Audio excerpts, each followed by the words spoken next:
I really want to say that I hope this is fun as much as possible, and let's just get straight to it.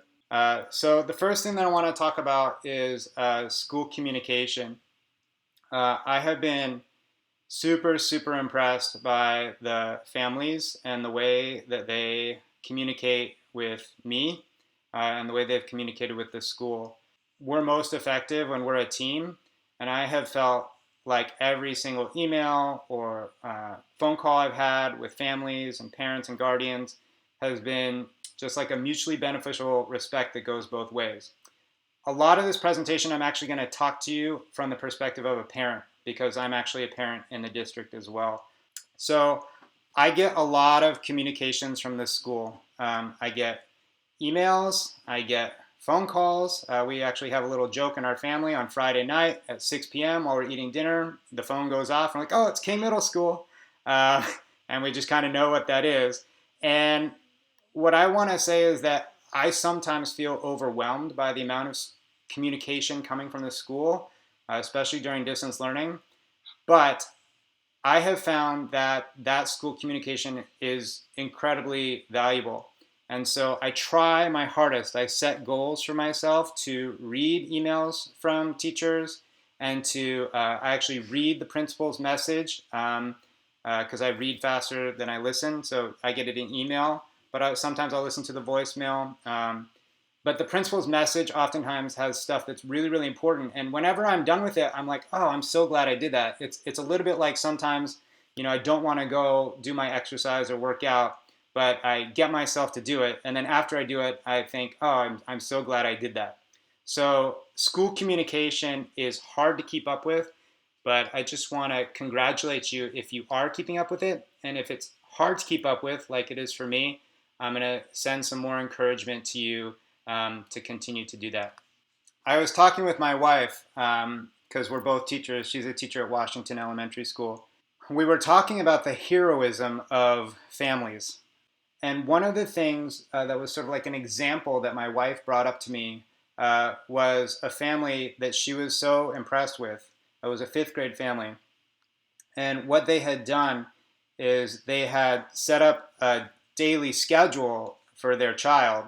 And then they were actually using the things that that child really wanted to do that are oftentimes distracting as a reward for following the daily schedule. The video games and the phone can either be the greatest distraction ever created, or it can be the greatest motivator ever created. They set a schedule and they held their child accountable to doing the work, and then they would look at the work at the end, and then they would say, congratulations, you have earned the privilege of doing what you love to do. And I compared that to my own troubles myself as a person trying to reward myself. Like, how do I set up a schedule to do what I need to do? And I won't lie to you, about maybe a week and a half into distance learning, I woke up one morning and I just, went around the house telling everybody, like, I'm going crazy. I need to have a schedule because I'm actually really not a very organized person. Everything that I have from organization is through training. It's just not natural to me. So what this family had done is they were actually teaching their child how to be organized, and they were giving that child the structure to help them out and rewarding them. And I realized I needed to do that for myself. So I actually sat down and I did a whole schedule, and I, set up some rewards for myself in order to do that. So what's interesting about that is literally 2 days after I did that, my son came into the kitchen and was like, I gotta have a schedule. So that sort of combines the two things of we are role models and the daily schedule. I want you to know that my commitment to all students is that I am their teacher for as long as I can possibly be their teacher, or as long as they would want me to be their teacher. And that is true for families as well. So I want you to feel very comfortable reaching out to me at any point while your students are in Berkeley Unified School District or even beyond. If I can help you, I will try to help you. And if I don't answer your email within 24 hours, send me another email because I wanted to answer your email. And there's a lot of amazing staff I know at King Middle School and a lot of support put in place there. And if you reach out to a staff member, I think that's something that can be really, really valuable. The kids who are struggling the most are the ones that are hard to get a hold of. And so you can actually ameliorate that as a parent guardian by teaching them to email the teachers or a staff member and then modeling that as well. So sometimes you might just say, well, we can email Mr. Jokela together. The last thing that I'm going to talk about, encouragement for you. So one of the things that I have realized as a parent, I remember when my kids were really young, I would actually put in like a super heroic day. I would get to that end of the day, I would be like, oh my gosh, I can't believe everything I did to keep that child alive. The child was too young to really thank me. They could give me a hug and they could give me a smile, and they might give me immediate feedback in that way. But the ability to give appreciation was just not possible for them. And I got a lot of appreciation from my wife, but sometimes she was so tired, she couldn't give me appreciation either. And then there was nobody outside of the house who had known how heroic I was. And I was left sort of wondering, like, did I do a good job? And so I want to take this opportunity to really tell you that if you are at this seminar right now, as far as I'm concerned, you are hitting a walk-off home run. Your level of commitment and who you are as a parent guardian and what you're putting in for your child is unquestionably above and beyond. And I want to tell you that, and I want you to feel that and know that. For your students, when you continue to work with them and you continue to be a support for them and try to connect them with the school, you are making my life amazing. And the reason I say that is because I want you to know sometimes when I'm a parent, I put a ton of effort into something and it feels like who is benefiting? Like my kid's not even responding to what I'm doing. I'm getting frustrated. Who's benefiting from this at all? And what I want you to know is that lots and lots of people are benefiting. And I am one of them. And I feel incredibly blessed to be a teacher of your children. And that leads into one other thing that my wife and I often think about with regard to our children. And that is that we sort of expect them to treat us poorly at times. But we always held our marker to be, what does the teacher say about them? What does the next door neighbor say about them? What do their grandparents say about them? And that was where we got sort of the encouragement to continue to try to be patient, even when we were seeing things at home that were really hard. So I want you to know that every single kid in my class this year, I can't go down the list and everybody who's here tell you what's so great about each of your kids, but I can tell you as a whole, every single kid in my class this year is an amazing human being and treated other kids in that class really well and treated me really, really well. And that is due to all of your hard work from the beginning when they were little babies all the way till now. And I benefited from that so much that all of your effort and everything you're doing is making the world a better place. And I feel lucky that I got to experience that. A lot of what I'm actually going to talk to you as we finish here is actually going to be, this is a seminar for parents. If you start to think and reflect upon what's happening now and what's going on in your life, if you can think about like what are the things that I can institute for myself that are going to make me happy, that are going to make me whole, how is that going to model for my student? So I told that story about when I made a schedule. That helped a lot. I also talked a lot for myself, sort of anticipating the needs that I would have. I talked a lot about like what can I do during this time that'll actually be positive for me, and can I actually schedule that in? Is there something that I wouldn't otherwise be able to do that I can make a positive now?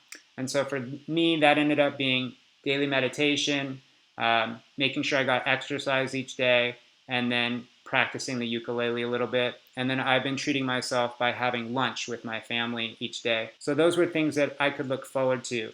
And so I think that your student wants you to be happy and you can model that for them. One of the things that I'm hoping I can help us all to feel is less pressure. And I especially know, like, when I try to help my kids, and I remember when I was a kid, when my parents tried to help me, I was not in one of those families where it was super easy. And it was, my fault as a kid. So since we're so used to using pressure in our culture, what can we use instead of pressure to help our students succeed? When I want to give pressure, what I end up doing is I end up hovering over my kids, and they really don't like that.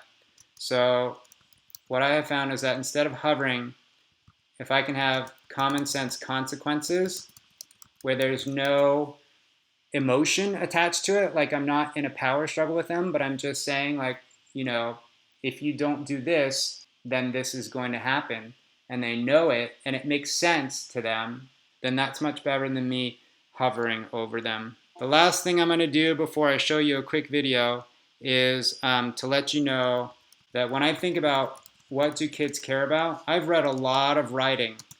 Thousands of students have come through my classroom, and I've read a lot of writing by them.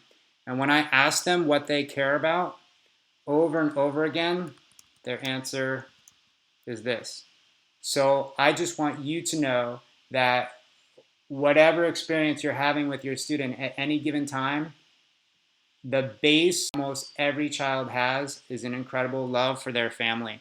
And sometimes when I'm in an experience with a kid and I'm trying to help them, it helps me to remember, like, oh, my child loves their family, and I am an integral part of that. And I can model that love for them by trying to do the best that I can. I would like you to think about 2 commitments that you can set as a goal as you think about distance learning next year. The reason I say 2 is because if you go to a seminar and you hear like 18 ideas and you think they're all great, and then you try to go implement all 18 ideas, it's too hard. Oftentimes what's best is to choose like 2 things that really, really spoke to you. I know for a fact that I can only understand my life through my eyes. You all are doing an amazing job raising your kids, and you have totally and completely different experiences than me. But if there's anything that is the same, then it's helpful, hopefully. And I appreciate you sort of applying anything you may have heard, but then applying it to yourself. Like, what might be a common sense thing you would want to do? Maybe it is you want to sit down and think about schedule. But maybe instead of for the student, it's actually for yourself. Or maybe it's something around, working to help them to set theirs up in some capacity.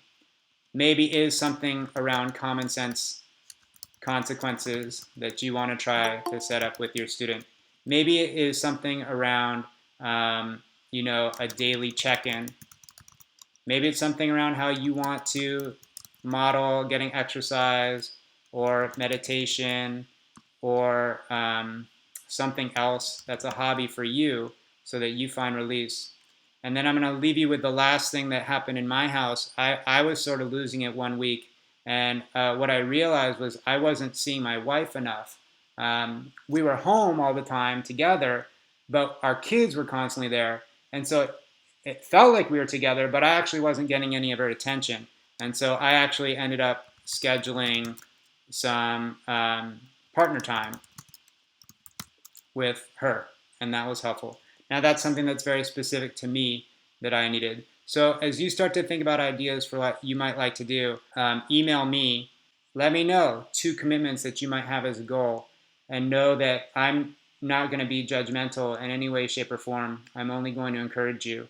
If you haven't read the book, The Power of Habit by Charles Duhigg, it's one of my favorite books of all time. One of the fundamental things that comes out of all the studies that he looked at is that in order for us to develop a habit, it helps a lot if we speak it out loud, and it also helps if we share it in some capacity with somebody in community.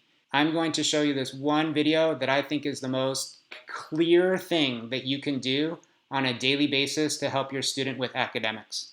And it has to do with Google Classroom, which you'll be using next year. You will see all these different classes, and you can actually look to see how you're doing in them.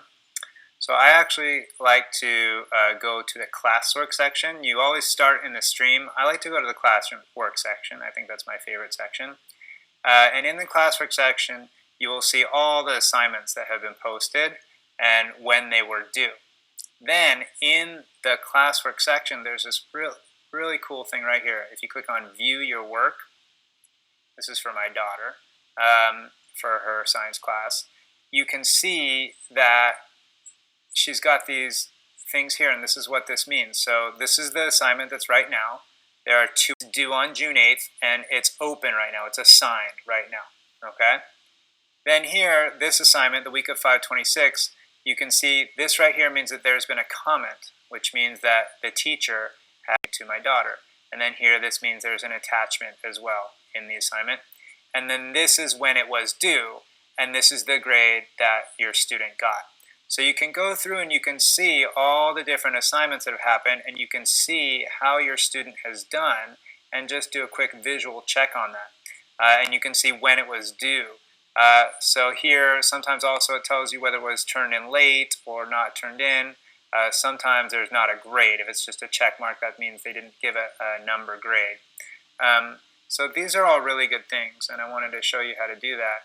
You can also go back to other classes, for example. So here I can go on the classes in general. And let's say I wanted to see how I was doing in humanities. I could click on that.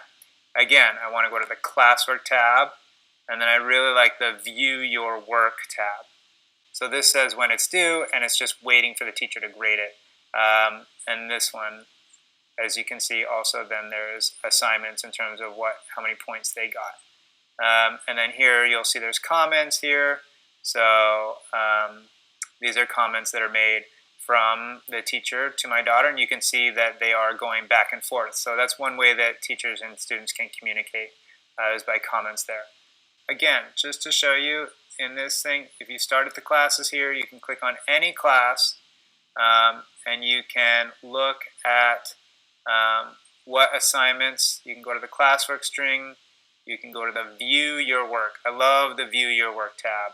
Okay, and then in the classwork, it tells you also when stuff is due. So it tells you when it's due and whether it's turned in or not. And then you can see here, if you've got missing assignments, you can talk to your student like, oh, hey, how come that's missing? All right? Okay, thank you.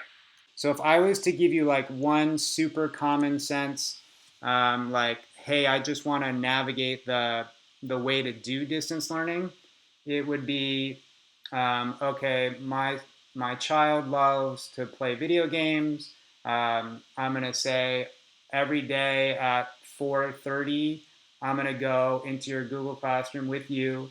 We're going to click on each of your classes. We're going to go to classwork. We're going to click on the tab that I showed you, and we're just going to go through there and look at it. And then if they earned it, then we'll plug in the console. If you do that, if you invest that time, it's going to take like 15 or 20 minutes a day.